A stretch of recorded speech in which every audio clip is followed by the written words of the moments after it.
So that's how I see the world. All right. Agenda. We're going to review 2013. We'll do this very shortly. I have a new slides coming out in about a month.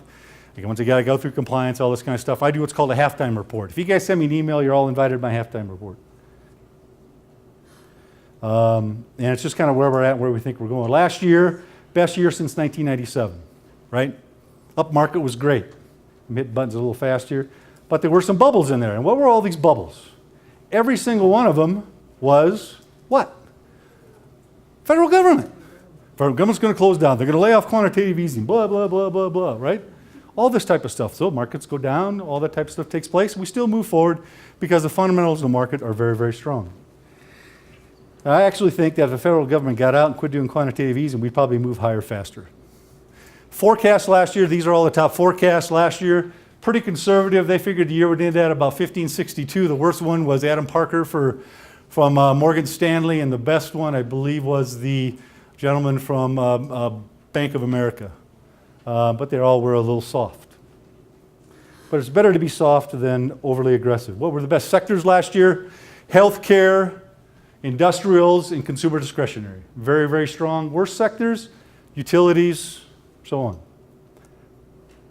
I love this chart because it only makes a point. It makes a point about people. I realize in this crowd, the level of probably sophistication is a little bit above this particular type slide. But you got to realize that what people don't get, in fact, I got this really cool thing. I have to apologize for this. This is my wife's. I couldn't find my own. This pink little red light is my wife's light. She uses it to have her cats chase things around the wall. So if we had a cat in here, we could have a lot of fun. But here's what I'm going to use this for. If you look here in 2007, what led, and it's hard to see here, were emerging markets. If you follow the colors, the very next year, what was the worst was emerging markets. We go back up, emerging markets. We go back down, emerging markets. You can see the volatility. Same thing here. You got the aggregate bond index. It was the leader. Next year it's the worst. It's the worst again. Goes back up to be the best. Then you got the different, you can see the trend. So what happens, what happens is we end up being in a situation where sometimes we chase returns. And that's how we get into some negative positions. I'll explain these the best that I can. That way you guys can all hear them if you can't see them. If we look at a hypothetical comparison of returns, the first thing we look at here in the blue is, in the red is the S&P 500. And if you were in all stocks last year, you probably did pretty well. But if you're in all stocks in 2008, you probably didn't do as well. The green is a balanced portfolio. And what I explain this to clients is you want to win by not losing. In math in high school, we're taught there's a difference between real returns and stated returns. In stated returns, again, stated math, we're taught that a minus 50 and a plus 50 is zero. But it ain't. Because if you have $1 million and you go down 50%, you now have 500,000. You go up 50%, you only have 750,000. Difference between stated and real. So the aspect associated with this, I do a little exercise with people. I ask them this. I say, I have 5 years, 3 hypothetical portfolios. I want you to be honest with me. First year, one portfolio does 15.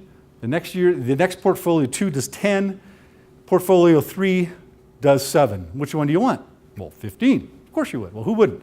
Next year, same thing, 15. Next year, same thing, 15. So I said, 3 years in a row, you want that 15%. And if I'm the guy delivering you 7 or delivering you 10, and your neighbor's getting 15, you're going to fire me because I don't know what I'm doing. I said, let's go to the fourth year. The fourth year goes to negative 56, goes to negative 35, goes to negative 10. Which one do you want? And they go, well, I want the negative 10. Of course, you're being honest.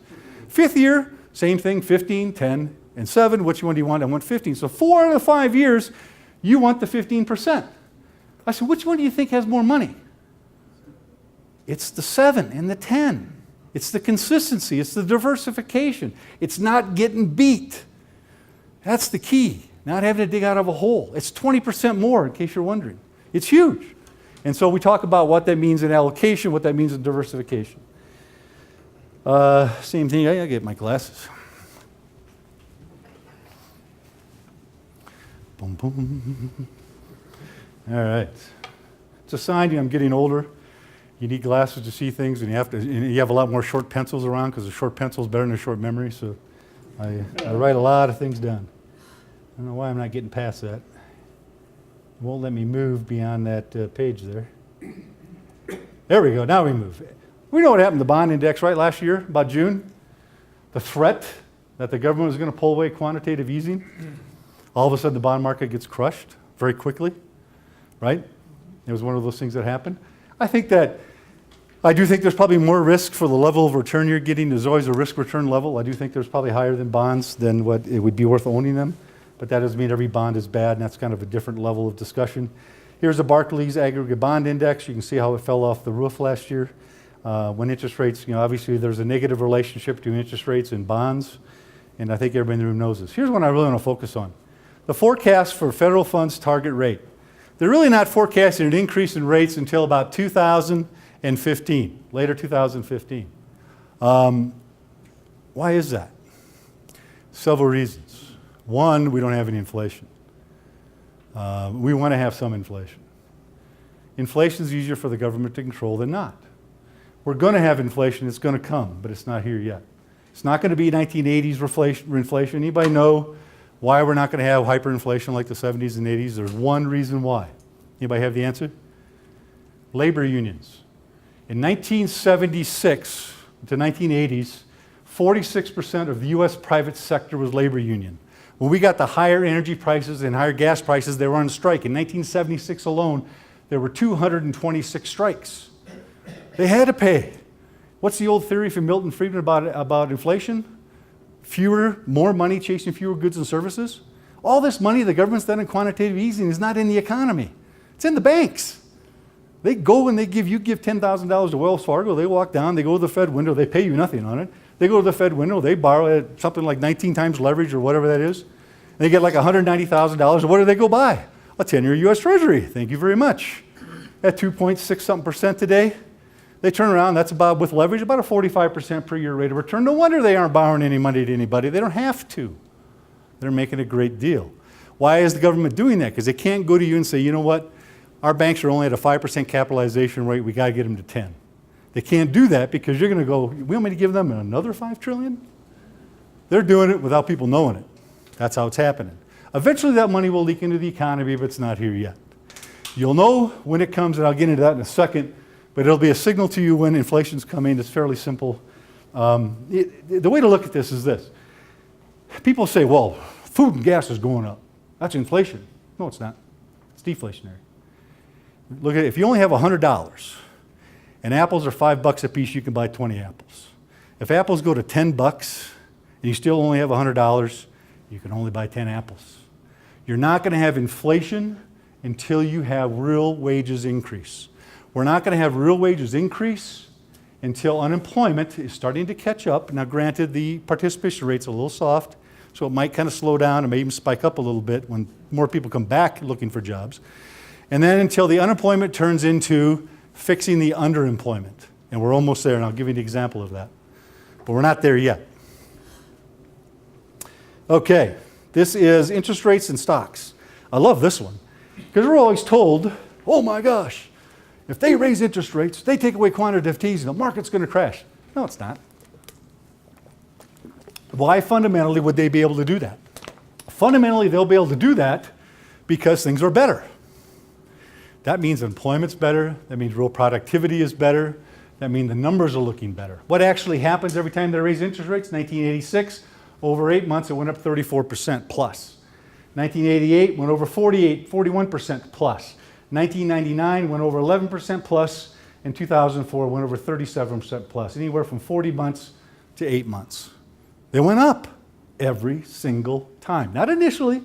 There'll be this little jerk that'll take place in the market, but they go up over time. They go up over time because they can raise interest rates because things are fundamentally stronger.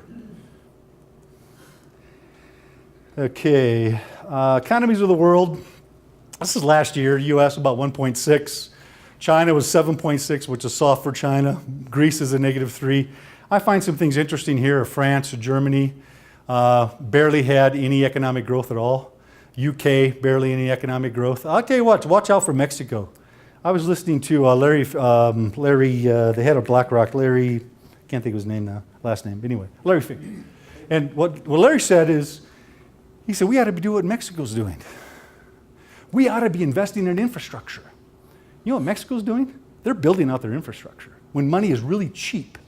And they're doing it in joint work with the government and the private sector. And the private sector, their money they're getting is foreign money. It's European, it's Chinese, it's Brazilian money. They're coming in doing toll roads, doing new electrical lines. It's like a revenue bond. That's what we ought to be doing, but we're not doing that. Because one day we're going to have to fix our road. Mexico's going to be a powerhouse. I always tell people the immigration problems of Mexico will fix themselves very soon. It may just take 15 or 20 years, but they will. How many people in Canada every night are flying over the border to the United States to come here? They're not, because there's great economic opportunity in Canada. Mexico is going to have great economic opportunity. And guess what? That's going to stop the flow of those folks coming through the borders. And it's going to be a situation where Mexico's going to, they got great energy, they've got a good labor supply, they've got an inexpensive labor supply, and they're building out their infrastructure. That will benefit us. It's going to benefit Mexico. They're going to be a great emerging world power. Okay, what's this one here? Gross domestic product. I like this. Gross domestic product during the recession, we lost, and I'll read it to you, about $6.3 billion of output. We have gained back $1.4 billion of output. We have gained back more output than we lost. Now, here's why this is going to be, now I always tell people there's something called the Wall Street waltz. See, I don't always talk to folks at your level of sophistication, so, and I'm old, simple Iowa boy. I say you got to understand things in analogies. Wall Street waltz is the average market movement's 176% on the upside. It lasts for 68 months. The average decline is 35% on the downside, lasts for 14 months. It's a waltz, 5 steps ahead, 1 step back. 5 steps ahead, 1 step back. Usually coming off a recovery or a recession, we accelerated like 4 or 5, 6% coming out of that bottom. We're not doing that now, right? We're going, it's a lot slower recovery. Therefore, we still have more room to go on the length of this market.